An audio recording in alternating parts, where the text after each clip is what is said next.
From the Back to Tank contains adult language and discussions. If you're easily offended, do not continue.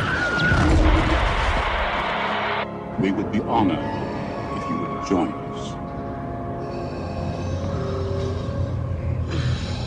How are you feeling? Our latest workups on your condition indicate that all damage has been reversed. Recovery is total. I believe you have been quite fortunate. No further thanks are necessary, Commander, but you are most welcome. It is my function and pleasure as a medical droid to help and heal human beings.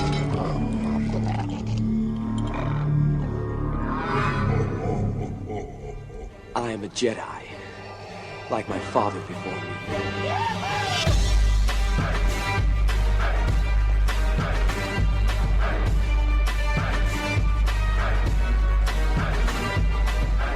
Hello, welcome to From the Back to Tank, a Star Wars original show via Rain Man Digital. From the Back2Tank.com. Hello, you Bacta lovers out there. So stupid. You didn't think I was going to say that, even though it was in the show notes, huh? Exactly. That's funny. That's funny. So this show, it's a full show, guys. So if you guys are those regular listeners that listen on Stitcher and don't really have connections to us via Facebook, then yes, this is going to be a full From the Back to Tank show. That we're going to be talking about a little bit of more casting announcements. It seems like every couple of weeks now there's some additional casting. How many damn people are going to be in this movie? Dude, things are speeding up. They gotta have everything ready by the 2015. Yeah, dude, it's like what, 17 months? 17 months away or something. I saw some countdown already to episode 7. Yeah. They That's actually, insane. I think it's on their official website for Star Wars. I think there was a countdown. I don't know. Oh, come on. It'll get delayed. So stupid. Kevin Smith visits the set of episode 7 and cries. Bitch. So we'll talk about that. Star Wars reveals their Comic-Con plans, which are freaking huge, dude. Oh, dude, it's going to be really I can't fun. wait to start discussing this because, dude, the fact that Star Wars is finally going to have like a fucking presence, so we'll get into that. And then also Star Wars, which we did talk about a little bit on the Bacta update this past week, but we'll talk about a little bit more. Star Wars halts production for 2 weeks. Yeah. So we'll talk about that. And Dustin thinks it's funny. I do think it's funny. I really am a Jedi. I really think that I have the Force. I told you this would happen. You did. I saw it. You saw this coming. I was in a dream. handstand, too. So stupid. And plus, we have some Star Wars trolls to discuss later in the show. We're going to finish off the show with a zinger. Oh, boy. Go get it. That'll be a fun segment. But first, let's talk about this Tom Cruise rumor. I know we kind of talked about it briefly on the Bacta update last week, but I can't believe this one, dude. Well, Tom Cruise, I guess this was released from his agency. It says released that the Tom Cruise controls Star Wars Episode 7 cameo speculation. Okay, a spokesman for the Edge of Tomorrow star says rumors that Cruise would feature in J.J. Abrams' reboot are pure fiction. Okay. Hallelujah. Yeah. So rest assured, all you Star Wars fans out there, Tom Cruise will not be in it. Okay. According to this article, Star Wars fans horrified at the prospect of Tom Cruise slipping into an Ewok costume. That's the even better part. Is like, why does he have to be in an Ewok costume? He would be a Jawa. Or strapping on a lightsaber can breathe a sigh of relief. The Top Gun star has denied reports he will shoot a cameo role in J.J. Abrams' forthcoming Episode 7. The Sun newspaper fueled speculation that Cruise was set to join the long-running space opera with a piece reporting a meeting between the actor and Abrams in London during the weekend. A source told this reporter Tom has been in London for over a week and met up with JJ and some other people from the Star Wars over the weekend. On Saturday evening, 5 of them met up for dinner and drinks at the Belgravia Hotel. And Cruise and Abrams also worked together on Mission Impossible 3. Okay, so now that that's the rumor's dead, Yeah. okay, I can just say that I really didn't have a big problem with him. I know I've been the one on the show saying I don't want any gimmicks. I don't want any known faces. I want to just, I just want new cast or the original cast brought in. I don't want like Hugh Grant. Big name actors. Right. I didn't want any big name actors just because I think it takes away from Star Wars. I don't want to look at, Gary Oldman and think, Batman, Dark Knight. Does that make sense? Yeah, no, that makes sense. Yeah, totally. Rogue Squadron meets Top Gun. So Stu. Oh, Oh no, dude. I just gave Dustin like People listen to this show, bro. You're gonna give them ideas. think about it. Top Gun, make it Rogue Squadron. You got it. JJ does do things like that with cameos, and he did it with Tyler Perry. I was upset when he cast Tyler Perry in Star Trek. I was at first just because he's such a known face as Medea, like the big black lady. I'm like, I don't think I want to see him do that. But you know what? He fell into the role. He was fine in that little. And it was a little role. It was a little role. So I'm like, if they do something like that for Tom Cruise, like very small, and he's like some politician, then I would be okay with it. I would be okay with it. That's what I said. I mean, like, make him an X-wing pilot. Yeah. There you go. Yeah, he can be Porkins Porkins, I knew it. Porkins. before he gets fat. So stupid. I don't know. I didn't. Would you have been? I mean, let's look at this. Yes, Samuel Jackson is cooler than Tom Cruise, but he's not as good of an actor. No, he's far not, from it. He's not However, from how come status. was there complaints back in '99 when Mace Windu was Samuel Jackson? Not really. No. Because remember, I mean, Samuel Jackson at that time wasn't like a blockbuster name. Right. So, but I mean, he wasn't a blockbuster name, but he was still. He was a cult. He was still that action. Pulp Fiction character. Yeah. Like everyone, I remember all the Pulp Fiction jokes. Yeah, all the Pulp Fiction jokes. Yeah. But you know what? The fact of the matter is, it would be different if it was like someone. I hate to say that Samuel Jackson is not in the same level as a Tom Cruise, but even if you look at the money, he isn't. Right. Cool guy status, yes. Cool guy status, And I yes. think that goes a long way. Everyone, he's Mr. Cool Guy. He's the cool guy of Hollywood. Everybody loves him. Everybody wants him in their movie. Tom Cruise is a little bit hated right now, but Tom Cruise is a superior actor. But dude, like you just mentioned the film that he just did recently, Edge of Tomorrow. yeah, it was a hit. Finally, It wasn't that bad. He actually I liked did it. well. I thought it was awesome. Yeah, he actually did well, and it wasn't like this is a Tom Cruise film. No, Yeah. Edge of Tomorrow actually felt like an honest-to-God sci-fi. I will never understand the Tom Cruise hate. I just won't. I don't think he deserves. I think he's, and I know this isn't a Tom Cruise show here, but just for a second, I mean, Tom Cruise his name has stood the test of time.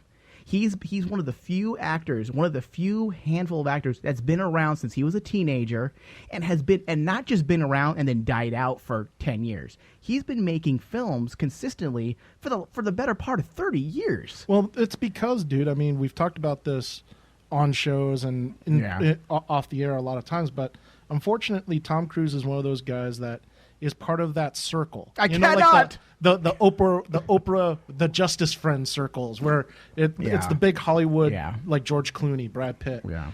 We don't want to see those actors in Star Wars. Yeah. Well, I just think that Tom Cruise has like the bullseye painted on the back of his head. I mean, ever since he lost his mind on Oprah or whatever, is jumping on the couch, everybody's like, yes, finally we have a reason to hate on this fucker, so let's get him.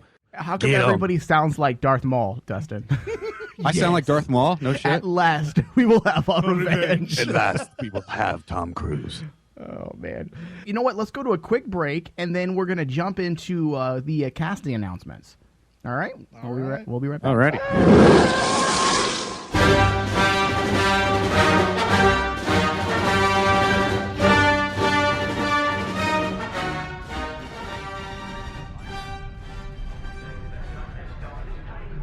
All personnel, report to Docking Bay 84 for weekly safety brief. Hey, where are you going for leave? Thinking about going to Coruscant. Troopers, attend. As you know, it's Life Day, and you've been given leave from the Death Star. This is your safety brief. Do not beat your kids. Do not beat your wives. Do not beat your wives' kids. Do not beat your kids' wives. Do not beat your cats. Do not beat your banthas. Do not slap around Jawas. I know they're little annoying bastards, but it's really bad for PR. TK-420, Yes, sir. we will be drug testing upon your return. Shit. If you are taking leave to Tatooine, make sure you wrap your packer before you attack her. And don't bother looking for those droids. They're never the ones you're looking for. Told you. And none of you numbskulls better bring back another Ewok as a pet. Aww. They're annoying as hell and they shit everywhere. Are there any questions? Good. Dismissed.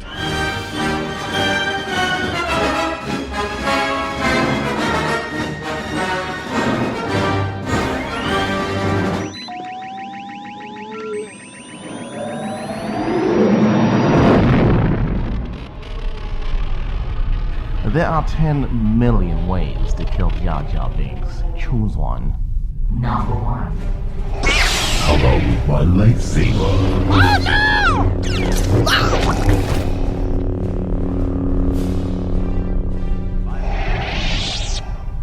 Very good.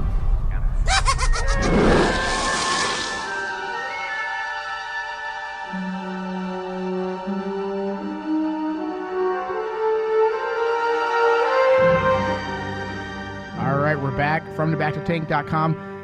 You can now go to RainManWasHere.com/Star Wars HQ for all your Star Wars news, and it's powered by From the Bacta Tank. And the Empire. It's actually working out pretty good, man. Like I launched it on Monday, and the traffic has been through the roof. Really? Yes, dude. On the RainManWasHere.com/Star Wars HQ. So can we actually say that we're being rivals to the Supernatural show yet? No. No.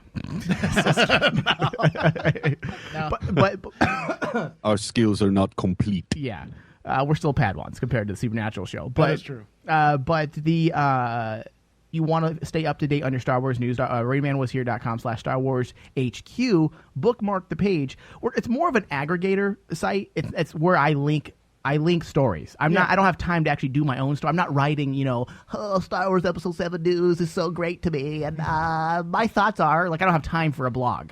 You don't want to become the troll. No, so I'm just linking stories so people have an easy place to go. So, hey, it's Monday morning, and I usually look for Star Wars news. I'm just going to open up RainManWasHere.com/Star Wars HQ and check out my Star Wars news.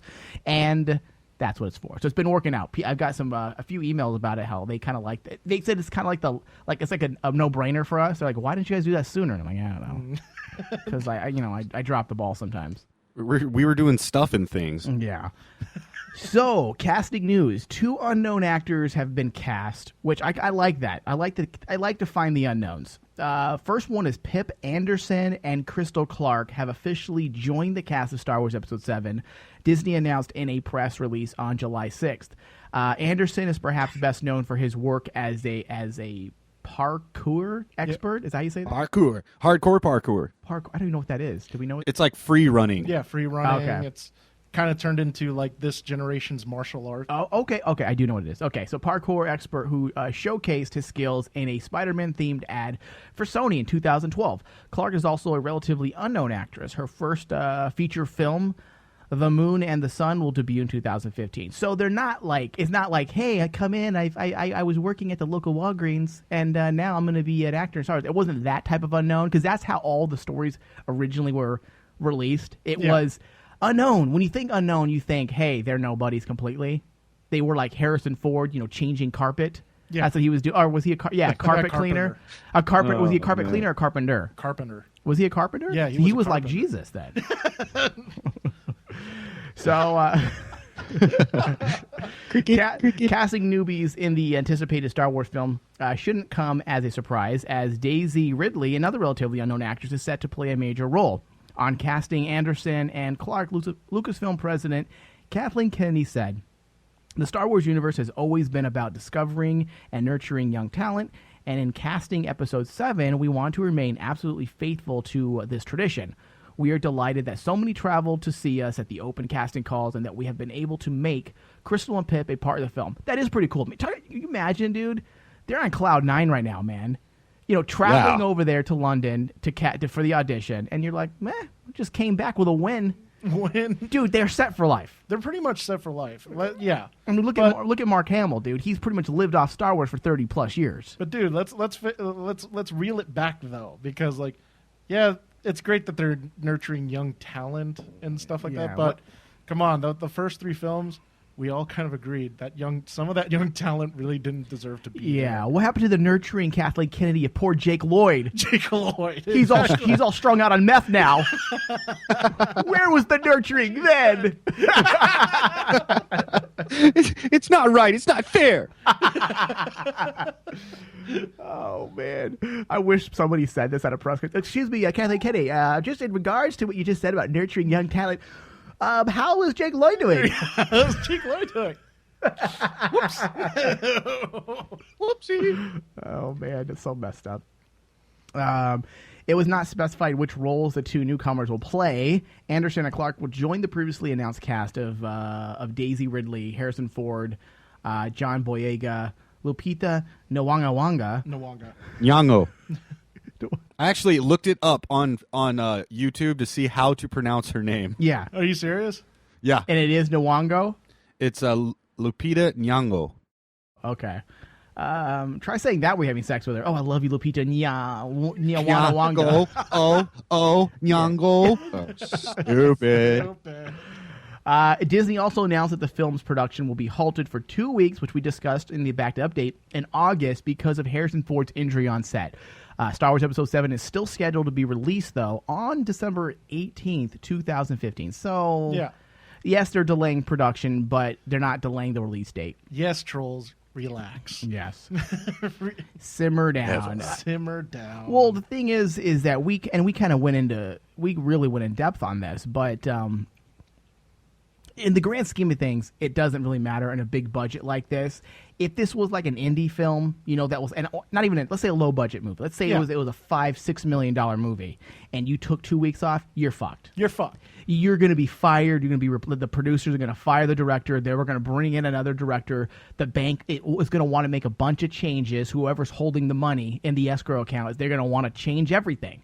Yeah. Because 2 weeks, dude, is a long ass time on a $5 million to maybe $10 million budget. Film. But when you're dealing with a movie from Lucasfilm and Disney, 2 weeks ain't shit. Yeah, it's just like what you said. I mean, they're probably going to look at it and say, "Oh, more advertisement, basically, please." Right. Basically, they added 2 weeks budget to their bottom line. Yeah. Because they can't not send people away. They're all going to basically what's going to happen is 2 weeks of a paid vacation. Everyone's on location, so it's all per diem. So they have to pay everybody to eat and sleep and live for 2 weeks. Yeah, and then they're going to look at that and say, we're going to make that back in what? Right. A couple hours of box office? Exactly. Or Kathleen will sell her soul to the same devil George Lucas did. Hopefully not, because then she'll turn into Jabba like how So dumb. Lucas turned into a walrus. That's rude, dude. I'm just saying, man. Have you seen some of the old pictures of Lucas? Yeah. I don't know what happened to him. He was kind of a good-looking guy. He was a good-looking dude, and then all of a sudden, he blobbed out. Speaking of George Lucas, did you watch the Oprah interview with him and his wife? No. Did you just admit to watching I Oprah? was hoping you wouldn't bring that up. Dude, I'm so stupid, Dustin. I had to. I was looking up just news, and it came up, and I'm like, okay, I'm gonna watch this, dude. I watched 30 seconds of it, and I skipped to the middle. Dude, George Lucas is on another planet. Like, dude, his head was like, what the fuck am I doing here right now? I swear to God, that's what he was thinking. Okay, I swear to God, like I could be counting my Jawa credits right now. I said, why am I here? And then the whole thing is almost like an interracial thing because his wife is black. Yeah. So it's almost like it's like Oprah basically blowing the trumput for interracial marriage. And George Lucas is probably looking at her going, I can green screen her So out. Oh, wow. So anyways, it was pretty comical. Like, just because George Lucas is like, the way he answers questions are so like, he's smarter than you, and why am I even answering your ignorant questions? Yeah, You are beneath me, peasant. No, seriously, like how Dustin, how you said that, he kind of sounds like that. Yeah. It's like he's very soft-spoken, and he's like going, I'm George Lucas, okay? I'm very, very, very rich, and I don't have to deal with any of your crap, Oprah. I'm richer than you. People are going to start saying when they're rich, they're not Oprah rich, they're George Lucas rich, bitch. George Lucas. I think Dustin found a new bit for him to do. I think that's your George Lucas voice, dude. George Lucas inner monologues. Thank you, Michael. Yeah, there you go. Yeah. Anyways, there was a stipulation though for the Oprah interview. George Lucas wanted the whole thing to be shot in front of green screen. So bad. I knew that was coming. Okay, Oprah, I just want you to pretend that you're sitting there being fat. In fact, you. I'm not going to be here either. I'm just going to add myself in post. In post. Here, When I'm younger. See this tennis ball? This is me, Oprah. Talk to this.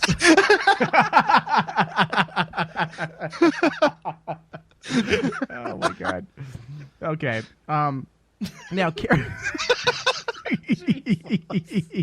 I just had a thought of George Lucas having sex, and I'm like, he oh, probably dude. Come on. You just had a thought of George Lucas having sex? Oh, yeah. It popped in my head. I don't know what happened. Give it to me like we were back on Tatooine. Dude, I'm just gonna put myself. I'll take myself out. I'll put in Harrison Ford. Oh my God, there's the line, and we've crossed it. Come on back. Come on. Yeah, we did. So okay, Carrie Fisher's daughter might be cast, but I guess she is cast.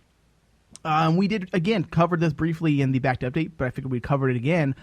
You and I kind of talked about, like, because a lot of people are like, even on my Google Plus page, like, what is she going to do? It doesn't make sense. A young Princess Leia, you don't mean a daughter? And I'm like, no, it says a young Princess Leia. And like, people don't think past the initial, like, reaction. I'm like, there's so much you could do with this. Like, if George Lucas, think what they did with the first Star Trek, as we said. The first Star Trek film started with Kirk as a kid, and Spock as a kid. He could easily say, hey, look, I want to tell a story, for the opening 10 minutes of the film that took place maybe right after Return of the Jedi, where he could do it before the whole beginning. Yeah, or something dealing with, before New Hope, something that he could tie into the movie. And look at young Princess Leia comes in and does that. Now, it's very easy to see it. I don't know why people are like, I don't understand. Doesn't he mean Jaina Solo? I'm like, no, not Jaina Solo. Princess Leia's daughter says it. Because, dude, Star Wars fans do not want their world getting crushed or changed. This is actually a really good example of that. Listen, on the Bacta update, we even said, hey, it's a good idea because it's her daughter. She looks like Carrie Fisher. Why not use that? She doesn't really look like her too much, but she does. She can easily pass. I'm sure in wardrobe, put her in makeup. She will. She would look like her, yeah. Yeah. But no, she doesn't look identical. To me, I think she's more, like I said last show, I think she's more attractive than Carrie Fisher was as a young woman. Like, she has actually, I think she's more pretty, whereas Carrie Fisher was kind of more harsh and tomboyish looking. Yeah. So, where was I at? I forgot. But just like what you said, though. Well, dude, it's cool because now they also open the doorway, as I said before, is if they just were to say, hey, we're going to recast Mark Hamill, recast Harrison Ford, recast Carrie Fisher, and put a new actor. Yay!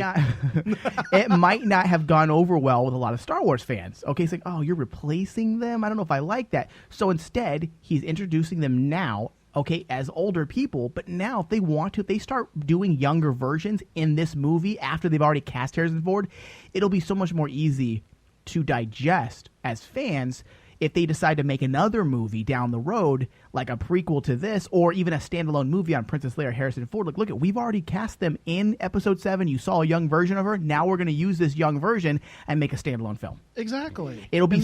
Whereas if they just did that, people would have frowned and like, oh, I don't want to see her as Princess Leia. It's a good, smart way to do it. And the thing is also is like, for trolls out there, sorry, you can't have Mark Hamill, Harrison Ford, Carrie Fisher playing these roles till they get all wrinkly and old. No, it doesn't work. What are you talking about when they get?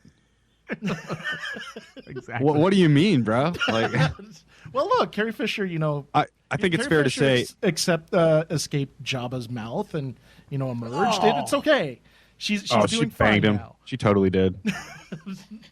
I don't know what. No, I'm just saying. Let's just say what we all mean, man. Are they going to be able to hold on until they die? I don't know, dude. What if one of them dies on set? That'd be horrible, dude. Yeah, that'd be horrible. I mean, got hurt on set, breaking his hip. Apparently, I'm not even going to say it, man. I'm not going to use my force powers. Hopefully, that doesn't happen. So dumb. All right. On that note, we're going to go to break or come back, and we're going to jump into Kevin Smith crying on set, plus what he revealed on the set of Episode 7. Oh, goody. We'll be right back. There are 10 million ways to kill Jar Jar Binks. Choose one. Number 2. A force choke. Mixed with some force lightning. Then I'll use my powers to manipulate the midichlorians in his blood and bring him back to life. And do it all over again. Very good.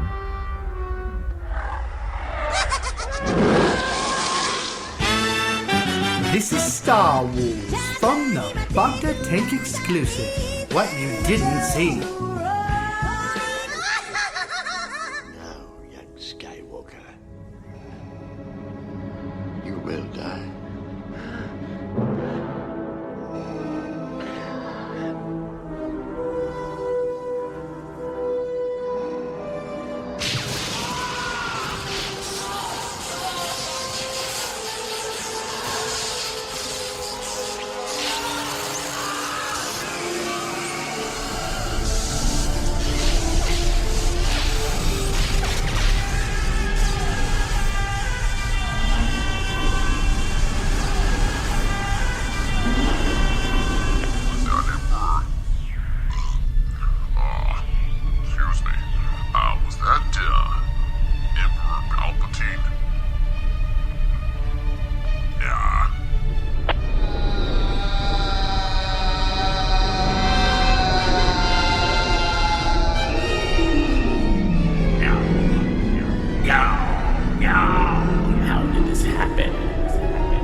smartest person in the galaxy, and I find myself falling down this reactor shaft. I have foreseen a great many things.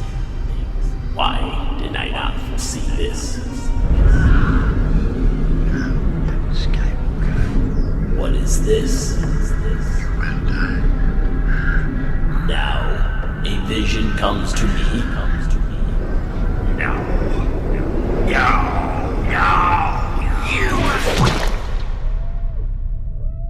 517 to scanner control. 517 to scanner control.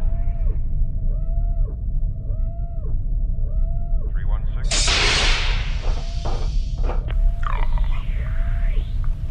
5. I think he's dead. 5-3. Poke him, see if he moves. Well, look at all that blood. Might as well, drink it. Right? I mean, we can drink that. And I heard that if you drink a Sith Lord's blood, you become a Sith. Sir, that's, those are vampires you're thinking of?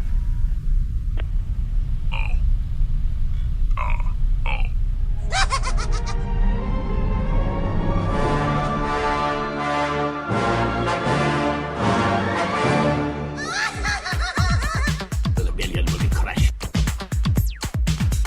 The rebellion will be crushed. Young Skywalker will be one of us. All right, we're back, and that was the worst remix ever. From the BactaTank.com. You can always find our shows on Stitcher. Just search From the Bacta Tank, as well as iTunes. Search From the Bacta Tank. Also, the new Star Wars headquarters. The site, RainmanWasHere.com/Star Wars HQ is now the new Star Wars headquarters of Rain Man Digital and From the Bacta Tank. Let's see. We have Kevin Smith crying on set, David. The king of all geeks. The king of all geeks. Why don't you take us into that article and tell us exactly what he says about the set of Episode 7 and why he shed some tears. All right, so we got this article from US Weekly. Kevin Smith raves about his Star Wars Episode 7 set visit. In quotations, he said, "I just started crying." For someone who's not supposed to talk about his visit to Star Wars Episode 7 set, Kevin Smith sure had a lot to say during a Q&A session at the Neuchâtel International Fantastic Film Festival in Switzerland on Saturday, July 5th. The Clerks director and self-proclaimed Star Wars geek rambled on for about 11 minutes about his near-religious experience on the London set of the new J.J. Abrams directed film. Now, he says he rambled on, but I mean, I can't imagine that he couldn't give away. I mean, I could imagine he couldn't give away that much. He couldn't give away that much because it says in the article that he had to sign a non-disclosure agreement upon arriving. So probably like 100-page. Well, I heard that it's like when you're within a half a mile of the studio, you have to sign a disclaimer, and then when you're within 100 feet, you sign another disclaimer. Yeah. Would you be surprised? But dude, would you be surprised? No, especially after Not at all. Didn't Attack of the Clones get stolen from the film truck? I thought that was Star Trek that happened to JJ. Oh, maybe it was that. I remember some major release being stolen. It was maybe it was Star Trek. Because I know that was a huge deal about the non-disclosure agreement. But the odd thing about that he mentions about the non-disclosure agreement. Yeah. He wasn't allowed to in the actual agreement itself. It stated he couldn't reveal exactly what he saw. What the fuck? But okay. I can't really go ahead. But get this. He couldn't reveal what he saw, but he was allowed to reveal how it made him feel. Oh, that's so stupid. So I was going, what kind of agreement has that? You know what I would do? Well, it made me feel almost like seeing a real Millennium Falcon in front of me, and it also made me feel it also made me feel that there was a really cool lightsaber battle going on between a new Darth and the guest appearance of Obi-Wan, who will be in it. It made me feel that way. It made me feel I didn't really see that, but it made me feel it. That'd be so bad. Dude, he would be blackballed from the film community forever if he did shit like that. But Disney contract? Come on. Dude, he would be under the jail. This is what he said. I was a little kid who effing loved Star Wars, who wondered if anyone in the world felt and thought that way I did. He told the film festival audience on background, noting that the movies were his effing religion when he was younger. That said, he wasn't prepared for the effect the visit would have on him. When I went to the set, something, and they put pauses, happened. It was fucking magical, he shared. And what I saw, absolutely, I loved. It was tactile. It was real. The Chasing Amy director raved. It wasn't a series of effing green screens and blue screens in which later on digital characters would be added. It was there. It was happening. I don't know if he should, dude. Do you think George Lucas is a little sad that everyone's like bashing him about the green screen, and now everyone loves JJ? I think he accepts it, dude. He accepts it. You think he accepts it? I think he accepts it. Yeah, for $4 billion, I'd accept it too. I'd accept it too. For $4 billion, I'd pretend the internet never existed, and I'd never go on it, and I would never know anything. I'd build my own personal internet that's not connected to nobody. And this is the thing that I was cracking out. He goes on this whole tangent and saying, I saw old friends that I haven't seen since my childhood who aren't really friends, but I love them more than some of my effing relatives. I saw uniforms, I saw artillery that I haven't seen since I was a kid, he continued. I saw them shooting an actual sequence in a set that is real. I walked across the set. There were explosions, and it looked like a shot right out of effing Star Wars movie. So they had real explosions. So they're doing straight on exactly what, JJ did for Star Trek. Yeah. Because JJ, you remember that whole scene in Into Darkness where Spock, I think we talked about this a couple of shows ago, where Spock was in the volcano and that planet. Oh, yeah. Yeah. Okay, that's all there. Except, obviously the far, far background, the lava jumping. Dude, he was actually surrounded by pyro. Like, there were people with blowtorches blowing fire all around, what's his name? Zachary Quinto. Zachary Quinto, yeah. All around him. So everything was there, dude. They actually built the entire rock mass he was on was giant. I saw all the behind the scenes. It was huge. And he was sweating his balls. Yeah, and he dude. So the fact that, oh, dude, I'm so excited, man. It makes me feel like George Lucas isn't even on set. Well, me being the paranoid person I am, do you think that maybe JJ had him on the set knowing that he would do this? Yeah, probably. Probably. Like, hey, Kevin Smith, come in here and take a look at everything, and I know you're going to be blown away by it. So go out there and tell them, but, just tickle the balls just a little bit. Yeah, I'm sure, dude, it was planned. I mean, why else would JJ and Lucasfilm allow Kevin Smith to come on set? Not because it's because he's the mouthpiece of a geek culture, and he loves Star Wars, and they knew that when he comes on set, he's going to like what he sees. And if it passes him. Right, and I think they were happy that it was all planned marketing to help, because he does have the voice and the ears of a lot of the geek culture when it comes to Star Wars, and I think if he says, hey, I'm down with this, guys, all the other naysayers will be like, Kevin Smith likes it. Blah. Yeah. Hey, man, I'm not gonna lie, when I saw this a couple weeks ago posted, I was like, well, sweet, I just got a little bit more excited. Yeah. But if you think about it also, he's basically reaffirming that what our hopes are is that it's not all green screen. It's not staring at a tennis ball. Right. It's what JJ promised. It's no Oprah interview. Yeah. Yeah. But he went on saying, I watched them do it 4 times standing next to JJ. I was like, man, good for you. You're doing it. Things got really real when Abrams' assistant took him aboard the Millennium Falcon. Until that point, Smith said he was a filmmaker appreciating another filmmaker's work. Did Kevin Smith say, they promised they fixed it? Oh, God, that'd be so awesome. Dude, I would have been reciting lines constantly. I'm like, this is ridiculous. Hiding myself in the cargo. Yeah, dude, I would have got underneath in the cargo. Where's that hydro spanner?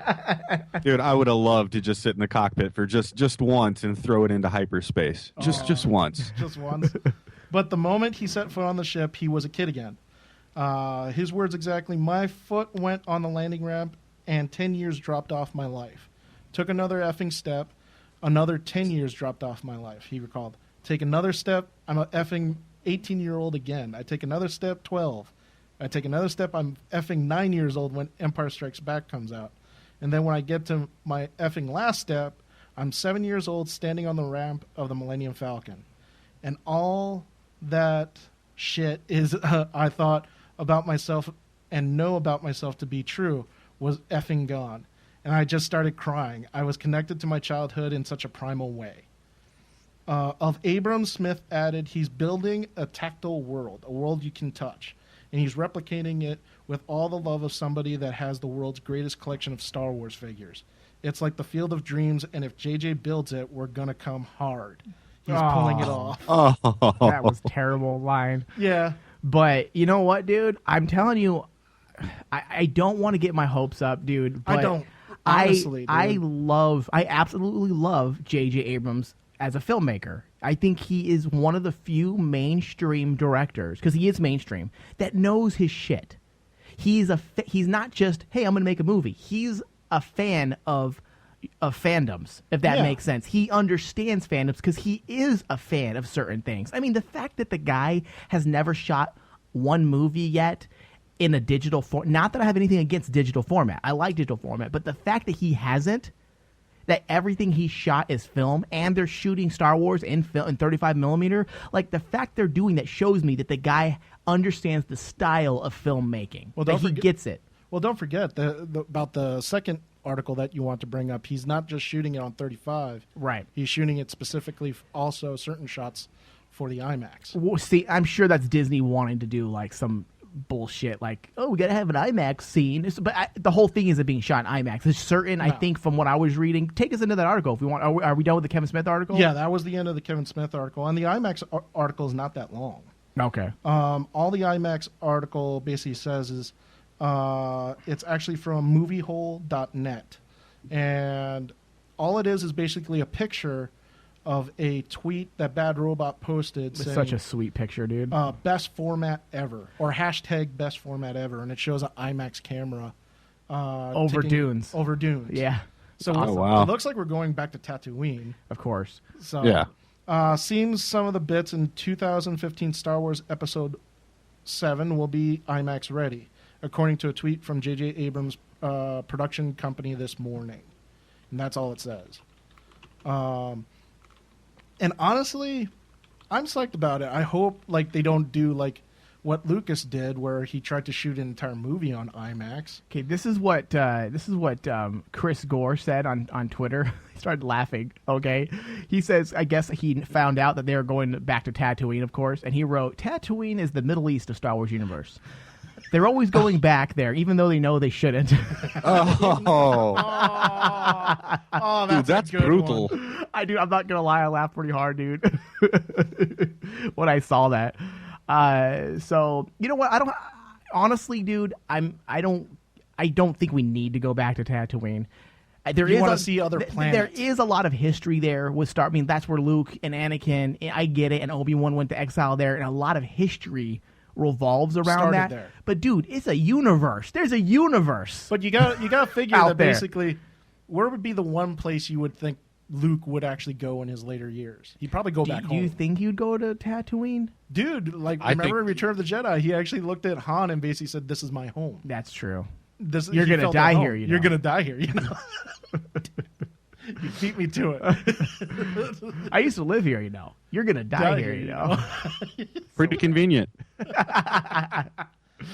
Yeah, dude. So I was stoked when I saw that picture of the IMAX, little IMAX camera, just hanging over on a crane, on a crane above the dunes. It's freaking sweet. It looks like dude. it's going to be a sick shot once you actually see it. Yeah. It'll be like Lawrence of Arabia. Yeah, I don't mind them doing, mixed formats nowadays. That's what you do, especially if you want. Sometimes people do these ultra 6K now. I think they're gonna start doing 6K scenes for specialized screenings. Yeah, So obviously, if you're shooting a film project, you're gonna do some mixed format nowadays. So I get it, but 90% of the film is gonna be film, which is sweet. And you know that's the going back to what you said, why we actually agree with, we're comfortable with J.J. Abrams is because he's a filmmaker, dude. People make fun of the lens flare. His lens flare is his style, dude. It's his style. And Get over it. And this is why I'm okay with his lens flare. I'm going to explain this for a second, okay?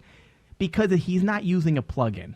Okay, he's not using like, hey guys, I got a lens flare plugin from Video Copilot. Exactly. Like, I didn't spend $100. All those lens flares are not. They're practical lens flares. Meaning he has his gaffers, his camera people behind the scenes with camera. They actually poked pinholes in the Enterprise. Okay, in the Enterprise bridge room, in the bridge. Okay, they actually put holes in the paneling, in the bridge that that your eyes can't see, that you can't see. But what they do is they flash flashlights behind the little tiny holes, so that when the camera scrapes past screen, pans left, pans right, it picks up the flashlights that are shining through the hole, that if you weren't looking directly in that hole, you wouldn't even see the light. Exactly. So they're all practical effects. He added it there for a reason, and the way he did it it's artistry how he did it. He wasn't doing it just to be a douche. And honestly, this is like for me, this is like a big,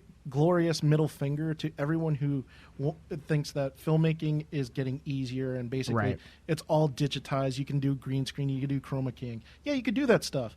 And there's nothing wrong with it. There's nothing wrong with it, but true art is like what filmmakers really do. Right. And this is what JJ does. I mean, the fact that, just like what Kevin Smith said in the article, everything is tactile, everything is, you could reach and touch. Yeah. Green screen will never, ever replace that. Yeah. You just can't. I mean, dude, in the last couple of years, has there ever been a movie that has actually come close to doing something like that, where you look at it, you say, yeah, that's a green screen shot? Boardwalk Empire does a pretty damn good job. Dude, but it's little subtle things. Dude, it is. They still have the hard sets there. They have the hard sets there, but all the backgrounds and stuff is all computer generated, and you wouldn't even know. Like, it's so flawless how they do the visual effects. However, there's always going to be a sense of realness to everything that's real, because it's real. It's there. It's right there. Yeah. It's tangible. Dustin, what is your thoughts on, like, does JJ's lens flare bother you? Not at all. I know I've given him a lot of crap about it. I've talked about it a lot to my friends and stuff. Said, oh, this is a J.J. Abrams movie. Well, yeah, that J.J. Abrams movie was fucking awesome. So the lens flares and everything, who wouldn't want to see it? I mean, that's his style. He's going to use it. I mean, I've seen the pictures of the Millennium Falcon taken off in hyperspace with like this giant lens flare, saying that this is J.J. Abrams, and it looked fucking awesome. I'm not gonna lie, it looked cool. Yeah, you know what? Every filmmaker has their style, and I think a filmmaker should stick to their style. I mean, it's like we said before. John Woo does slow motion. Tarantino dialogues the hell out of his script. And lots of racial slurs. Yeah, a lot of racial slurs. Every director has their style, and I think niche directors and I should say genre directors have their style. I mean, obviously Brett Ratner has no style, but shit, his style's shit. Like, hey guys, how do you know it's a Brett Ratner film? It's shit. How do you know it's a Michael Bay movie? The toilet paper exploded when the turd hit the water. The turd exploded. So stupid. So every director has their style. So asking a director to get rid of their style because you choose not to like, how about this? Don't go see it. And I know JJ already announced that he's not going to have all that stuff in it, but I think he should. Don't go all crazy, because it doesn't fit what Star Wars was. Star Wars, don't change the way Star Wars looks by putting a bunch of lens flares. But if it happens to be cool in a shot where like the Millennium Falcon does take off and you see it in the back, what's called the engines in the back, it would make sense. So, yeah, I bet the lightsabers are going to look awesome, too. I actually saw a video, some fan did that as well, like joking, a troll, and the entire shot, every time they hit the lightsaber again, was a giant flare blasting into your eye. It was so dumb, dude. We're going to go to a break, and then we're going to jump into the Star Wars reveals its Comic-Con plans. And we'll break that down, plus some Star Wars Rebels news. We'll be right back. Hello, this is Stormtrooper 1. This is just a friendly reminder. Please leave us a review on Stitcher. Go to Stitcher.com and search From the Bacta Tank. Every review left helps us get seen by more people. And we thank you so much. Remember, go to Stitcher.com and search From the Bacta Tank. Thank you. It's so smiling to see in your side. Hey, you're not supposed to be in the studio. Whoops. See that red light? Yeah, that means I'm live and on the air. This is very, very bad. Get out.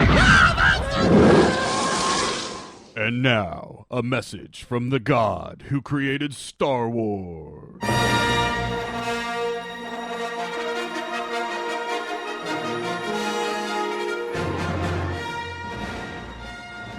Hello, George Lucas here, creator of Star Wars. I just wanted to say to all my fans who question my decision to sell Star Wars to Disney, suck on it. Suck on it. I'm rich, bitch. I don't care what you think.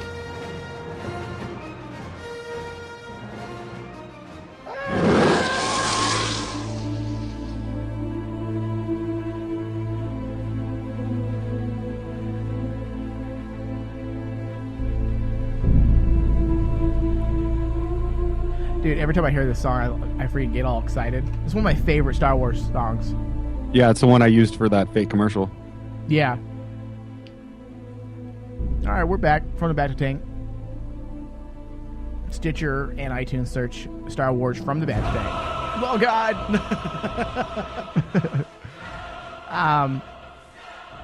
So Comic-Con releases their plans for Star Wars releases their plans for Comic-Con. Yep. Let me open it up here. That song's awesome, right? It is. I wonder if John Williams is gonna have that epic score. Well, now have we? You know it is, dude. Is he scoring? Yes, for sure. Okay, I wasn't sure. I forgot. I think we covered it in the show, but a long time ago. But I Okay. think that was like one of the first bits of news that ever came out. All right. Well, yeah, dude. There's got to be some original, because that's one thing about the video games is they do make some original songs for the video games, but. And also, Clone Wars had a few original tracks, but for the most part, it's always regurgitated from the movies. Yeah. That's one thing I'm looking forward to in Episode 7, is I'm looking forward to seeing a whole new... Oh, that opens up a question really fast. Are the standalone movies going to have a completely different feel to music? Oh. I don't see how they could, man. Most of the emotion that from Star Wars comes from the score. I mean, wow. I mean, that's a good point because, like, I don't know, is John Williams going to actually do the standalone movies? Are you also? going to open up as da-da, da-da-da-da-da? Are you going to open up with the Star Wars fanfare? Like, is that what you're going to do? Like, it's kind of like, it's a whole bunch of questions, because that also might be just to the, that might, the way they might look at it, Lucasfilm, is they may look at it as, hey, that's the Skywalker thing. That's the Skywalker storyline, how we're going to open up these movies. I have to say that something little like that might really piss off fans. Yeah. Well, yeah, who else could do it, though? I'm just saying, nobody else could really do it. I wouldn't trust anybody else to handle the score. I mean, that's why I'm like going, I think that could actually easily piss off even really fans like us, just because it's kind of like, that's definitely like a trademark. I think it. I mean, it's been in every video game, every side thing now that's been like media. It's been in, even if it's not Skywalker related. So I would say they keep using it. That would be my initial thought. And if it's not John Williams, we will know. Yeah, yeah. I mean, we've heard it. We've heard his music so many years and so many things, and it's basically perfection of scoring. Yeah. Well, and we'll know. He didn't score Clone Wars, and it is a cartoon. It's not a movie, but it did. They took cues from that. Though. Yeah. Oh, yeah. Yeah. Yeah. So, well, that's probably what we're going to get down the road. I mean, John Williams isn't going to want to like score everything. So what's going to happen is you're probably going to get people that just use his style. Is what you're going to get eventually. Wow, that could be really, really game changing. Yeah, yeah, we'll see how that goes. Well, think about it. If they're releasing a movie every year, dude, and they plan on doing this for like the next 10, 15 years, John Williams is retired. Isn't he already retired? He came out of retirement for this? Yeah, he came out of retirement for this specifically. Yeah, so I don't think he's going to want to do it, dude. He's fucking old, dude. He's all, listen, shit. I've been doing this shit for 30 years. Okay, so Star Wars revealed its Comic-Con plans. Deep down in the backs of our minds, we held a sliver of hope that JJ Mystery Box Abrams would bring a snippet of footage from Star Wars Episode 7 to San Diego Comic-Con, just to keep the intense heat of fan interest blazing on the wildly anticipated sequel.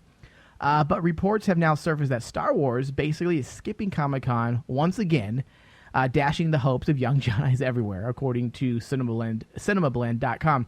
Now, Deadline breaks the news that will break thousands of hearts, stating that sources close to the production at Comic-Con have confirmed that Disney and Lucasfilm have no plans to bring Star Wars Episode 7 to San Diego this year. There won't be a complete absence of Star Wars content at the con, however. Disney XD will hold a panel for its animated Star Wars Rebels series on Thursday, July 24th.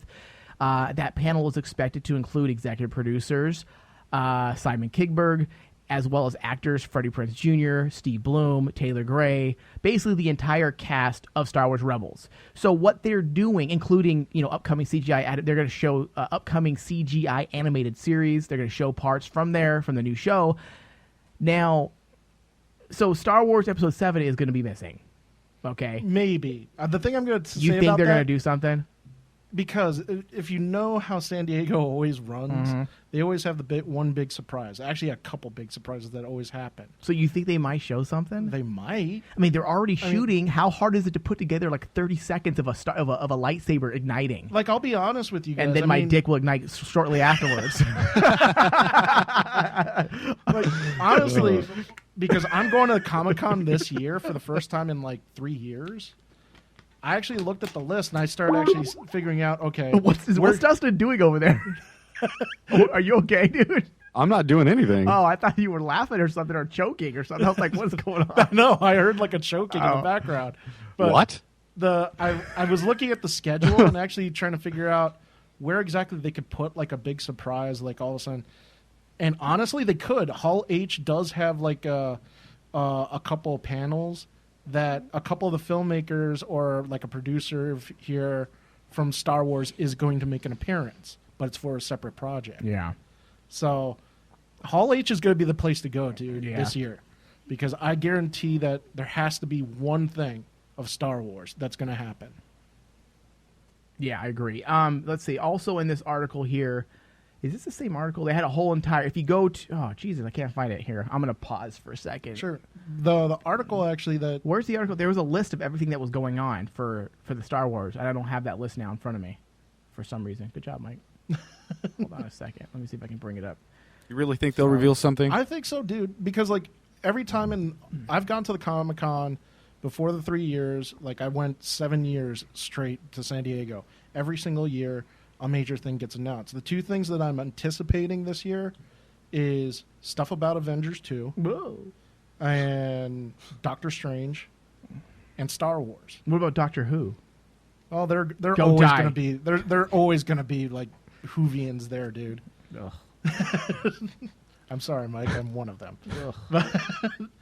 I tried to get through a season of Doctor Who. I'm lost. Like, I have no idea what's going on in that show. The only reason why I'm a big fan of Doctor Who, and I noticed this, fans of Doctor Who, they started back a long, long time ago. So if you didn't start watching Doctor Who when it was in the 70s, the 60s, and the 80s, you're going to get lost. So you'd have to go back and watch all of them, and they suck back then even more.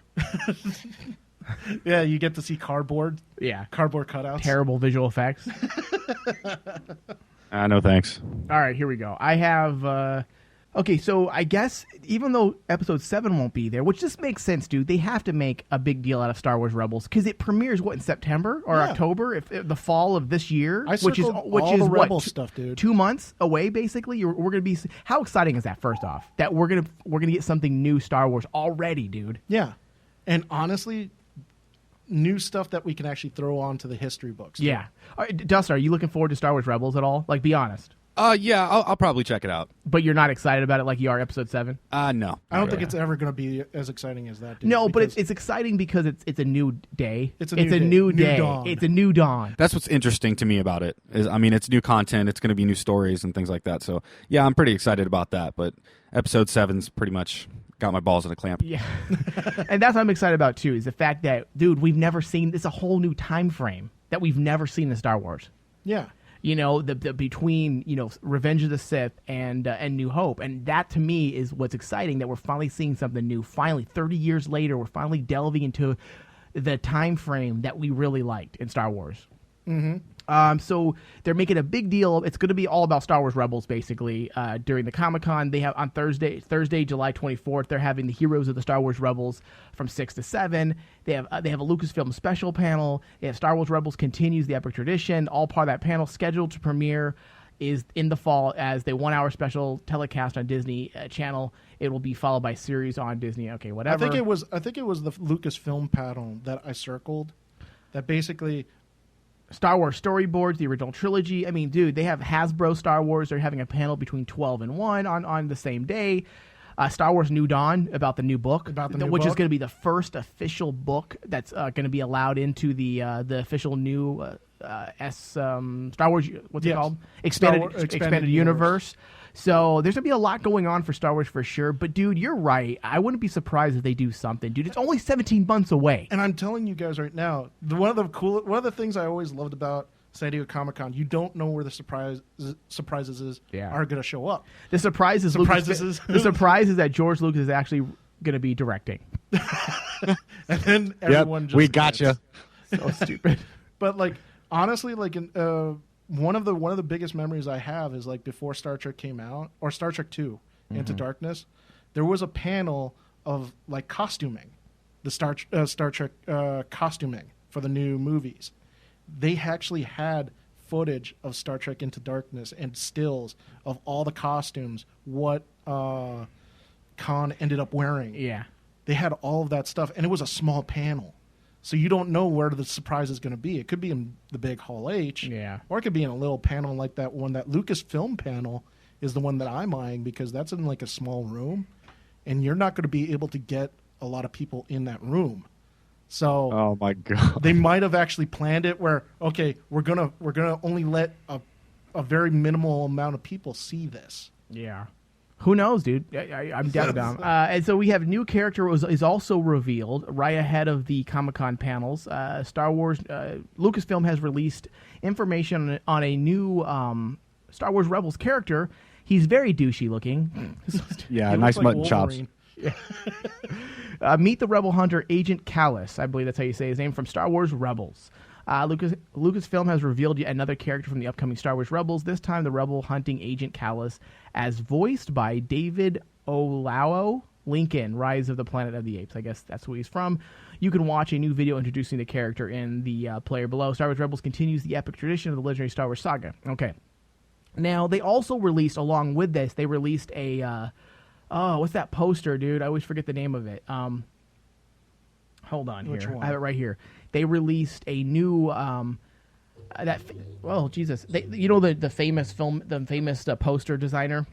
What's his name? Drew Struzman. Is that how you say his name? Okay. Lucasfilm also unveiled a new Drew Struzan. Is it Struzan or Struzan? Struzan. Struzan. Drew Struzan style poster for the series, which you can view below.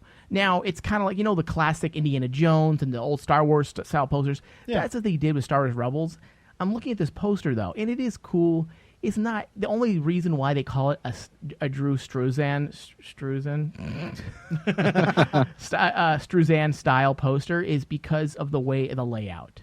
Yeah. They didn't do anything. Like, if they were going for that style, they would have changed the artistry of the images, but instead they took the Disney style characters of what the animation is going to look like and then put it in a similar fashion. They laid it out. The format is in a similar format as the old school Star Wars posters. And honestly, dude, I mean, the new poster looks I agree with you. It just looks like a nice, Disney thing. Because it's animated characters, they're not real looking. Right. What they should have done is allowed the artist to actually redo, just like they don't just take a picture. Those old Star Wars posters weren't pictures of the people. They didn't use Photoshop to change it. They were drawn, they were painted. That's what they did. Now, with this, if they wanted to make a true style picture, this is my only complaint I have, is they say it's the same style of posters as all the other ones. But it's not. They basically took the animation stills and then arranged them in a similar way of all the other Star Wars posters. That's it. And that's it. I mean, like the thing that I think they're overusing the whole Disney animation way too much. I understand but that it's Disney, dude. I understand that, but like, why can't they give you, if they're going to do a cool movie poster, then make it a movie poster? It doesn't have to look like the same animation. Just like the characters in these other posters don't look like they do necessarily in the movies. I mean, Luke Skywalker isn't buff with an open chiseled chest. Do you remember the old poster they used? Yeah, I remember that. Yeah. And his sister's grabbing onto his leg. Yeah, that's just just really creepy. That's just sexy. Do you think George Lucas really knew that was going to end up being the sister, dude? I don't know, man. I don't think so. Everything was dude. When they were filming, everything was a surprise to the actors. Even surprise. Seriously, like I'm sure you guys knew that Luke didn't know that Darth Vader was going to end up being his father. Yeah, like nobody on set even knew. Yeah.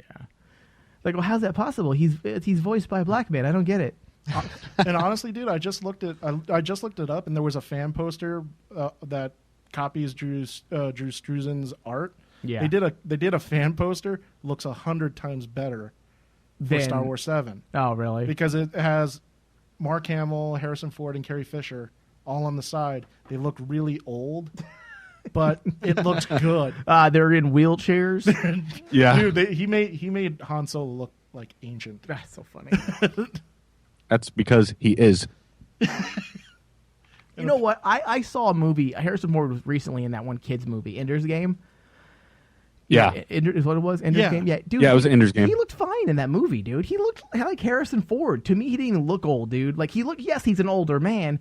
But, dude, when I saw him in that movie, I was like, you know what? He could still play an old, wiser Harrison Ford. Dude, Cowboys versus Aliens. He did well. He owned every scene he was in, too. Yeah. Like, he stole the scene from every single person. Every time he was in it, it was all about him. It was all about him. Okay, I got a question for the filmmakers. You remember how, like, in X-Men: The Last Stand, the horrible X-Men movie, how they made Magneto and Xavier look young? They made him look younger. Was that CGI or makeup? It's CGI. CGI. Do you think they might do that with these old farts? Because they might be able to pull it off. It's a lot different because you're talking about it was just for a sequence, right? It's only for a sequence. Right. Well, it wasn't a whole entire movie, right, Dustin? No, Last no, Stand, it was I can't just... remember now. It was just because I know they do it in small sequences because you can get away with it. But as soon as the actors start moving around a lot, it's difficult. It starts. Well, look at that movie that I actually liked, Tron, that no one else liked, the new Tron. Oh yeah, they did it with Jeff Bridges, but it was still in sequences though. It was very yes, it was very in short sequences. But as soon as he started moving a lot, it looked weird. And the reason why you accepted it was because he was a video, so you kind of accepted it. But I think there's only so much you can do with age because they do that actually in a lot more movies than you would think. They actually, even movies where like it's not a CGI type movie, but there's a flashback, they'll do it a lot now. They'll bring in some CGI artists and have them for that sequence, make them look younger. But it's for short sequences. There isn't a whole lot of movement. So I don't see them doing that necessarily for this movie. Although we're talking about Lucasfilm, and they have a lot of, technology at their disposal. And let's face it. However, though, JJ doesn't seem like he wants to use all that technology. Exactly. So that's the bigger caveat to that. It's just not. That doesn't seem to be like what JJ's MO is. Right. I don't think he would do it just because of the way he's doing everything else. I mean, he didn't do it in Star Trek when you saw Spock, older Spock. He didn't do it for older Spock. Well, Spock was supposed to be old, though, wasn't he, or no? Yeah, he was like 100 and something years old. He was 100 something. I'm 500 years old. Just retire, Spock. What are you doing? Trying to save a planet? Don't you need to go to a retirement home? Yeah, dude. Come on. All your friends are dead. Just go freaking just go. It's not logical. You guys have sex once a year. Maybe that's what the problem is. Oh boy, so stupid. All right. Let's see. Let's go to. You know what? No breaks. Let's jump right into Star Wars trolls here.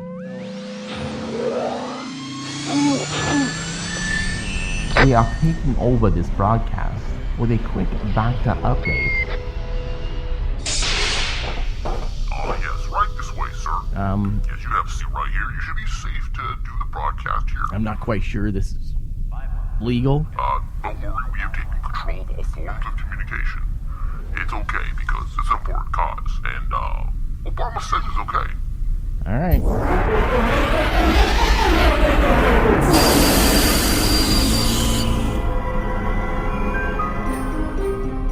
Well, for the quick Bacta update, a little bit of information that did slip through the cracks and has been revealed since our original recording of the show. There has been some information that has been leaked pertaining to Star Wars Episode 7 and some new information about Star Wars Rebels. That thing's operational!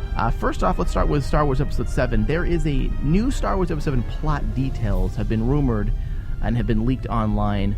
There hasn't been any official confirmation from anybody or anybody even really denying it. So whether this may be true, I'm sure in the coming months or coming weeks we'll find out if these are in fact true plot points or not. But just under a month ago, according to IndieWire.com, just under a month ago, word started circulating that the plot for Episode 7 would find Han Solo leading a team of young people through the galaxy to find Luke Skywalker. And over the weekend, Badass Digest added a bit more padding to the rumored storyline. According to the site, Episode 7 takes place 30 years after the events in Return of the Jedi. which, that's not a surprise to anybody. I think we all kind of figured that. And we'll open with Luke's lightsaber clutching hand floating through space. So apparently the hand that got cut off from Empire Strikes Back, from Darth, that got cut off by Darth Vader in Empire Strikes Back, I guess it fell through the Bespin and somehow found its way in space. So it will open with Luke's lightsaber clutching hand floating through space and landing on a desert planet. That just seems a little odd to me. But and where it's discovered by John Boyega, playing someone trying to change his path in life, and Daisy Ridley, who decided to return the lightsaber to its rightful owner. That leads them to Han Solo and Chewbacca, who are no longer flying the Millennium Falcon, and they recognize the lightsaber as Luke's, who they haven't seen since Jedi. And everyone goes to find him. But of course, evil's lurking. As on an ice planet, evil forces are building a super weapon, one capable of destroying not planets, but an entire solar system. I'm not going to spend too much time breaking down my thoughts on this quite yet. Probably on the next show, we'll actually break this down as a group and see where everyone's thoughts are on the plot. That thing's operational. Also, Star Wars Rebels has a premiere. It looks like it will be premiering early October on the Disney XD. Thank you. Now back to the regular show.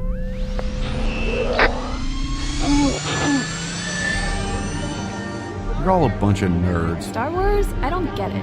Twilight is so much better. How long is George Lucas going to milk this? I mean, that is one washed up old piece of shit. I don't even know what a lens flare is, but I'm going to hate on J.J. Abrams for it. I find your lack of faith disturbing. Hey! Stop it! Stop it! This is From the Bacta Tanks, Trolls of Star Wars. All right, the first place we're going to go to is Star Wars, Carrie Fisher's daughter to play young Princess Leia. Yes, we've already discussed this. Man. But now, David, do you have the comments in front of you? Yeah, I'm pulling it up right now. Why don't you read some of the comments that people have said that just... goody, comments. Yeah, comments are the best, dude.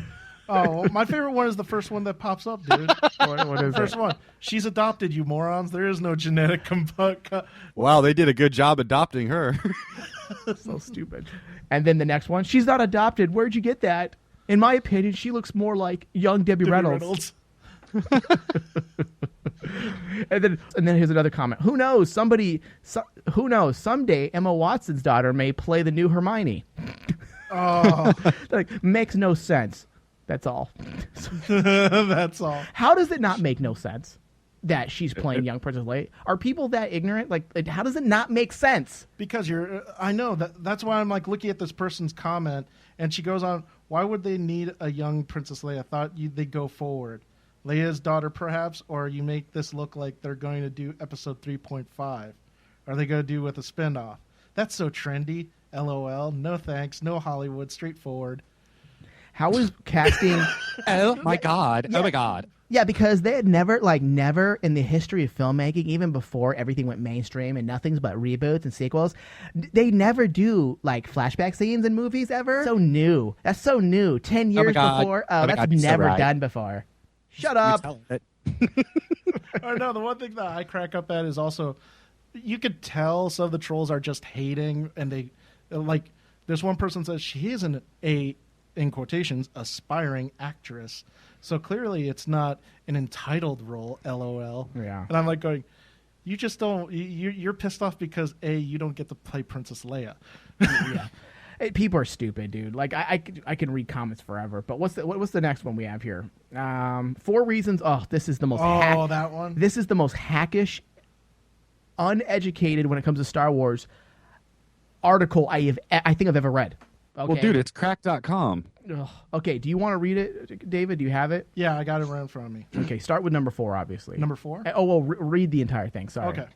All right, we got... Let me bring it back up. Have you heard the news? After J.J. Abrams' Star Wars Episode 7, we're using goddamn puppets. There will be a slew of new Star Wars films from such directors Well, hold on. Read the topic first. The actual title. Sorry. Sorry about that. 4 reasons the new Star Wars movies will inevitably be bad. Okay. And then, as I said, let's see. There will be a slew of new Star Wars films from such directors as Looper's Rian Johnson, Godzilla's Gareth Edwards, and Chronicles' Josh Trank. You know, directors with a track record of making generally entertaining science fiction movies. Isn't that a good news? Well, not exactly. Although we know next to nothing save some very basic facts about these upcoming films, the iota of information is more than enough to ascertain some extremely big conclusions. Namely that these eagerly awaited future classics are pretty much fucked up from the conception, not unlike the way some wizard bacteria got mad horny one day and knocked up Darth Vader's mom. What the fuck? Yeah. Okay. Okay. Well, first off, this first paragraph just makes me shows that he's a complete tool bag. Okay. Have you heard the news? After J.J. Abrams' Star Wars Episode 7, we're using goddamn puppets. Personally, I preferred Yoda from Episode 1, Phantom Menace, when he was a puppet, to where he had the floating CGI he became in Attack of the Clones. Am I right or wrong? Yeah, I would actually agree with that. I mean, I understand. I cool. understand they had to do it because they wanted to do more with him. Yes. So you had to you had to make the transformation, and the transition, and I didn't mind it. However, looking at them side by side, I prefer the puppet. It's real. It's there. Yeah, it's there, and it's something that the actors can actually work against. Right. And if you actually watch Phantom Menace, that is actually one of the better scenes because you can tell all the actors are focused right here. Right. Not on a tennis ball. Right, and look how great Yoda looked in Empire Strikes Back. Did anybody have? Am I just blowing Empire Strikes Back here? Is there anything unrealistic with how Yoda was made in Empire Strikes Back? No, dude. Even his facial expressions were awesome. Yeah, you will be. You will be. To this day, that scares me. Oh. All right, go ahead and start with number 4 from this tool bag. Okay, so number 4, they're imitating the Marvel movies. Disney's new creative model, that is simply buying companies more creative than them, has paid off. Huge with Marvel's Avengers franchise. So after snatching up Lucasfilms, it makes perfect sense that Disney wouldn't think twice about adopting the same model for Star Wars and plan at least 3 spin-off films to go with a new core trilogy starring Hollywood starlets Lupita Nyong'o and Max von Sydow. Okay, right there, Hollywood starlets. First off, these people are relatively unknowns. I'm sorry, but no one knows who Lupita Nyong'o is. Nobody knows who she is. So let's please not call her a starlet. Yeah. Okay, she's not a starlet yet. She isn't, like, that's the term you use when, like, oh, Scarlett Johansson, she's a starlet. Angelina Jolie, she's a starlet. Those people are Hollywood stars. These people, he's trying to say they're casting these big name people. No, which is completely inaccurate. And exactly, I mean, Max von Sydow is not a starlet. He's not a household name. Is he the most well known out of the new people? Yes, he probably is. But the way he uses the term Hollywood starlet, just like he doesn't belittles what he did. Exactly. And considering what we know of Disney's record with sequels, see 2007's seminal Cinderella 3: A Twist in Time. It's safe to say some of those spin-offs will score at least one sequel, right? But there's a problem with that. Take a look at the Marvel Universe. Why would he bring up Cinderella 3 as a comparison to what Disney is doing with Avengers? Exactly. Just to be a troll. And you know what? He just walked into his first basically wall there. Yeah, especially look at the Marvel movies. They're doing very well. Yeah, look at the Marvel movies. It's just a terrible business model. I mean, why is he following a successful plan? Why is Disney following such a terrible plan when every movie has made millions of dollars and a huge profit and box office and brought tons of money to the shareholders of Disney? Of course they're going to... Dude, if it ain't broke, don't fix it. Don't reinvent the wheel. Yeah. And then he goes on to say, sure, a bunch of those above superheroes are stuck in the movie deals with Fox and Sony, but Marvel Studios nonetheless has access to stacks of decades-old main characters, each with gobs of secondary characters and villains. Now look at the Star Wars universe, and he shows a picture of basically a summary of the 6 movies. Right. That's 23 faces, and 4 of them are the same character. Take away the redundancy and assorted stormtrooper helmets, and we're down to a cast of 16 central and secondary characters total. Well, 17 characters when you realize that the poster is racist. And he basically points out that it left out Lando. Okay. Jesus Christ. Okay, who's the real racist person? The one that noticed that there's no black person in there? I mean, the person, he actually noticed there's no black person in there. Yeah. So I would say he's the racist. Number 2 is, okay, There's 16 central secondary characters. Does he not understand how the Star Wars expanded universe works, and that's where they're going to be drawing a lot as well? Exactly. I mean, does he not understand about creating original characters? Exactly as well. Well, it's not like this guy's a Pulitzer-winning fucking journalist. I mean, I'm looking at his info right here, and his personal tagline is "I live in your mouth." Are you serious? Yeah, that's professionalism right this there. Guy, the reason why I even picked this article is it's being shared all over the place. Oh yeah, that's why I picked it up. So yeah, he's a douche and doesn't know, and not a very he isn't an award-winning journalist by any means, but obviously he's getting some traction, and I just think it's fucking dumb. Go ahead, next one. Our point is, after Lucas threw out the 35 years of stories from books, comics, and TV shows in the Star Wars expanded universe. Okay, again, doesn't know what he's talking about. They did not throw it out. They didn't throw it out. They retconned it, but left it as what, David? As legends. Right, as a source, water well of information that they can go to and use for standalone films and other expanded universe new ideas. Much of which he was admittedly garbage. More on that in a second. We're left with 3 plot options for the spin-off films. Movies about established characters nobody cares about, e.g. Star Wars The New Adventures of the guy who carried the ice cream machine on Bespin. Okay, why do we not care about them? Why don't... people might... That guy's my hero. So stupid. Let's go with his line of thinking. With his line of thinking, why does anybody care about Boba Fett? Because Boba Fett was only the guy that sold Han Solo to Jabba the Hutt and then died the worst death in Star Wars.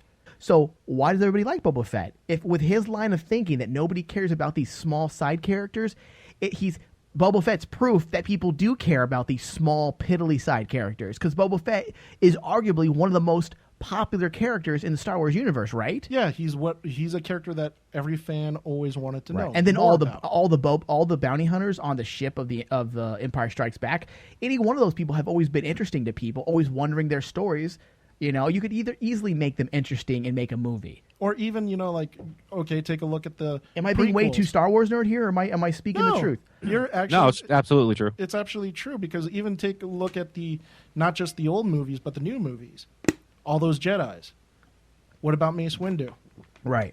There's so much. Second, he points out is movies about entirely new characters, one spinoff being written by a guy who wrote After Earth, so interpret that as you will. I don't know what he's talking about that one. After Earth was that terrible Will Smith movie that was based on Scientology. Yeah. And 3 on that subject is finally movies about established characters everybody knows and likes. How could go wrong with that? What could go wrong with that? Sorry about that. Then he goes on to the number 3 reason. They're origin stories for characters who don't need it. If there was ever a single smoking gun for potential shittiness of these films, it's Disney's chief financial officer declaring them to be origin stories. But there's another word for origin stories that Disney deliberately seems to be avoiding. Prequels. That's right. The new Star Wars spinoffs will be prequels. Remember how awesome that worked out before? Dude. Then he shows a picture of Darth Vader. We could spend all day analyzing why the prequels films stank. Again, the prequel of episode 1, 2, and 3, weren't horrible ideas. They weren't horrible ideas. The concepts were solid, it was fun. It was but it's just I think we can all agree the execution and the direction of the movies, the way they were directed, because George Lucas isn't a great director. He's a story man. And I honestly believe that if someone else directed those movies, they would have been thousands of times better than what we saw. I really do think that. I do too. And he goes on, did we need to see for 3 fucking films how Darth Vader got bad? Obi-Wan explains it in one sentence in A New Hope. Was anybody desperate to know where C-3PO came from? The millions and millions and millions of people that went and saw the prequels and stood in line, wrapped around 25 times over the theater back in 99, they seem to have cared. Yeah. They seem to have cared. And the people who came back again for Attack of the Clones did the same thing. And then the people who did it for Revenge of the Sith, who no longer needed to stand in line because there's something called Fandango and pre-sales, but they still waited in line for 3 or 4 days, millions of people across the globe, they probably care too. Exactly. Anyway, the names being tossed around for the I don't mind. spin-offs. Listen, hold on. I don't mind people having opinions. Don't get me wrong, listeners out there. You can have your opinion, but when you have an opinion, have a little bit of an education on what you're talking about. This guy's supposedly a Star Wars fan, and everything he's saying is just completely fabricated information. Because this is a prime example of what, I'm sorry, but what Star Wars fans, the bitter Star Wars fan is. And he actually goes on and says, anyway, the names being tossed around for the prequel spinoffs are Boba Fett, Han Solo, and Yoda. This may sound awesome, but what exactly would we gain from seeing Han Solo become a scruffy-looking nerf herder? Isn't A New Hope already his origin story? Is it? I would love. I want to see that. I want to see that. As for Yoda, do we really want to see 150 minutes of him flipping around like a Muppet on meth? Yes, I do. I'll be honest, I don't know if Yoda can hold down his own movie. They'd probably have to fill it up with lots of other characters as well. But if they did it right, it could be cool to find out with Yoda. Who doesn't want to know where Yoda came from? That's one of the biggest questions I've always had since day one in Star Wars. I want to know more about Yoda. Or what did he do is on there, Dagobah? Is there another Yoda? Is there more of his race? Where the fuck are they? I've never seen any other green guys with big ears in Star Wars. Where the fuck are they? Yeah, and the closest we get is Kermit the Frog. And then he says, but what about Boba Fett's origin story? Because we did bring up Boba Fett. Yeah. You ask. I give you this image, and he shows the famous image of the kid holding the helmet. He has a valid point there. We do kind of see his origin story, but what happens to him after that? Exactly. Remember, the whole reason everyone loves Boba Fett is because he says exactly 4 lines in the original film like a waste no words badass. Why in the world would we want to see him yapping through an entire movie? He just contradicted himself. Remember the whole reason why everyone loves Boba Fett is because he says, but then he said, who cares about the character in Bespin who pushes ice cream, meaning nobody cares about the side characters. But he just admits that everyone loves a character who uttered 4 lines. Good job, dude. Good job. Good job. He just completely, at the very end, contradicted everything he just said about that. Because he said, who cares about those little characters? Then he says, everyone's loved character who says 4 lines. This guy's an idiot, dude. Then number 2 reason. Number 2, the studio release strategy is insane. The J.J. Abrams War of the Stars hits theaters roughly 520 days from now and will continue every 2 years until 2019. Awesome. Or 1,461 days after the first one. Every other year between that is when Disney plans to release the aforementioned spin-off films, meaning that in those 1,461 days, we'll be seeing 5 movies topped off with a 6th one in 2020. Yeah. Not to mention whatever sequels will inevitably follow. That's one film every 365 days of the next 6 years, or more likely the rest of your waking life. Look at this guy. He knows his math at least. Yeah. Definitely 2020. Definitely. I'm trying to figure out why this is a 1,461 bad days. thing. Because he's saying it's going to be oversaturated. Other people have said this too, but if the stories are all different, if the standalone movies are all different, and they don't all connect to the Skywalker storyline, then why do we care if there's a lot of Star Wars going on? That's awesome, dude. We've had 6 movies in 30 fucking years. You know what? This guy just... Listen, dude, how about this, man? Okay? Guy from cracked.com. How about you plug your ears, close your eyes, and pretend Star Wars doesn't exist anymore. And then guess what? You don't have to watch them. Or if you don't want it to happen, just don't go see them. And then, let's see. He says, do you want me to skip a paragraph? That's fine, yeah. Okay. And this is something he brought up. And all you modern day Star Wars fans, get ready to see old Han Solo 1 year, only to witness him turn into a young Han Solo the next, for going back to the old Han Solo a year after that, or until Harrison Ford demands that Han die of a space heart attack off camera. This guy's not clever at all. He's trying to be funny, and he's not. Trying to be funny, and it's not working. Now, the number 1 reason why that he put is, statistically speaking, the movies are destined to suck. Yeah. Oh, yes. Statistically speaking. Totally.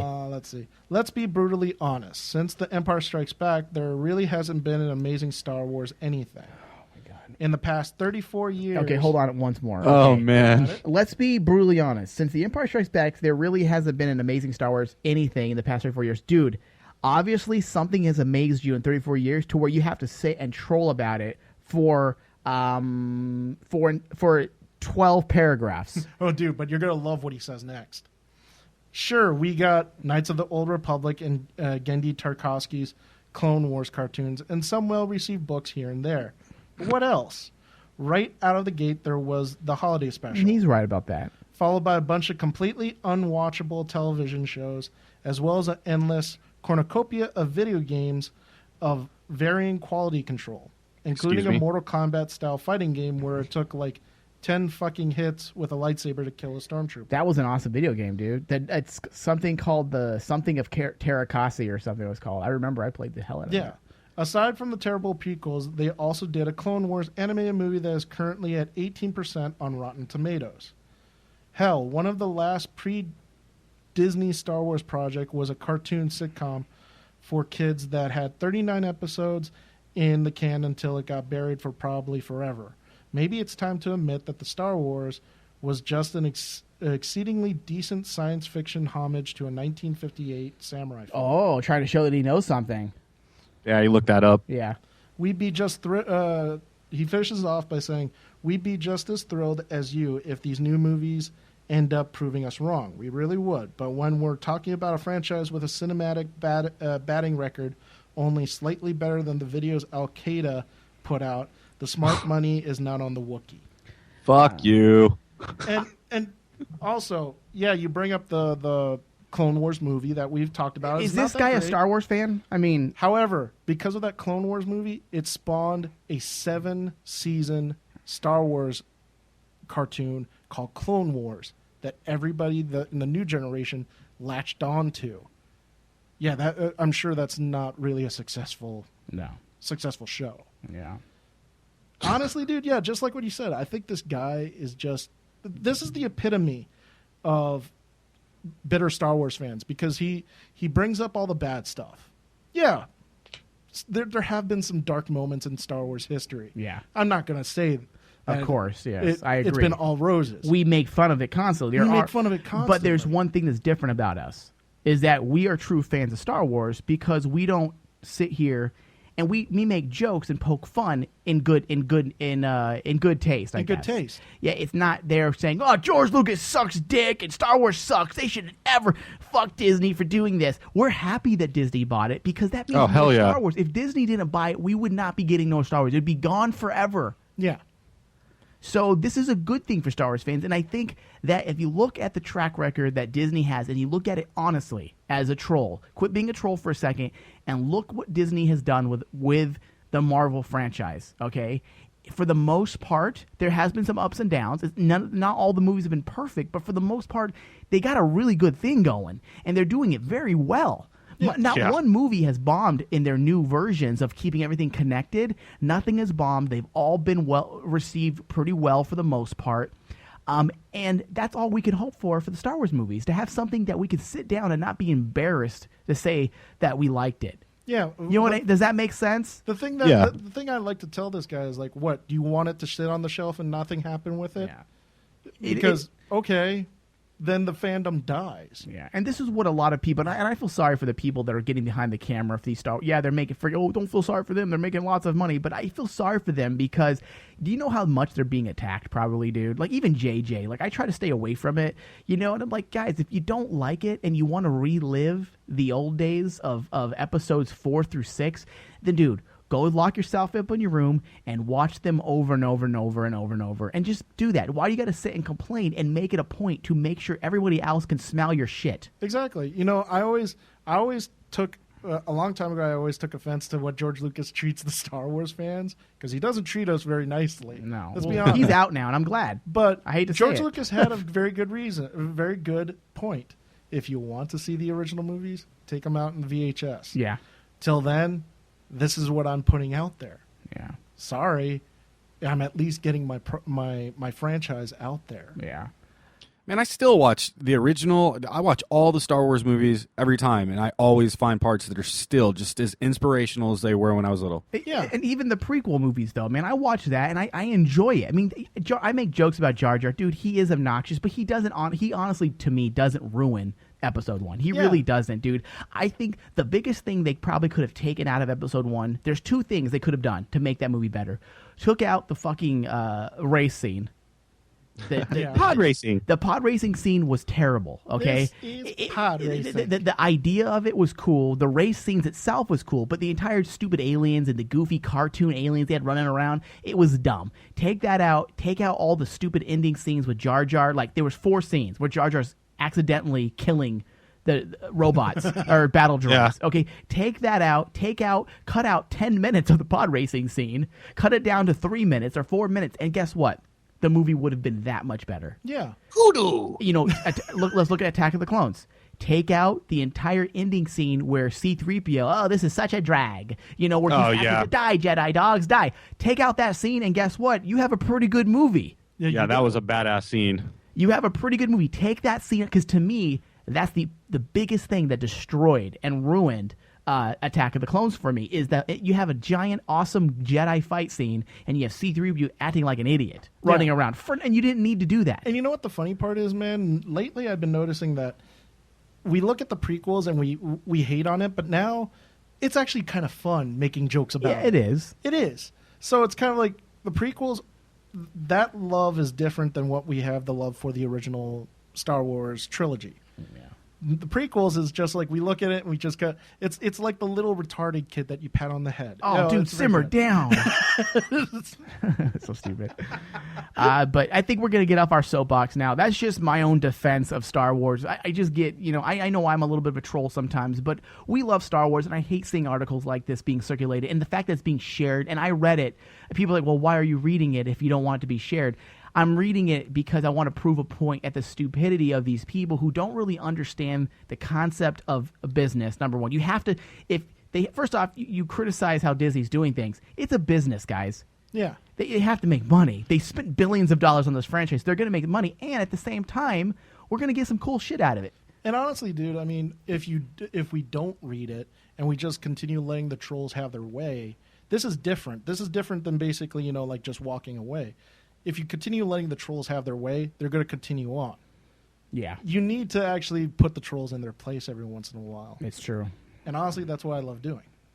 No, we need to close the show out. Thank you, everybody. You can always catch the show on Stitcher Smart Radio. Search Star Wars From the Bacta Tank. Also, please leave us reviews and favorite us and add us to your favorites. That way our show grows and it continues to be seen by other people that use Stitcher. Thank you so much. We'll see you guys in a couple weeks. Bye.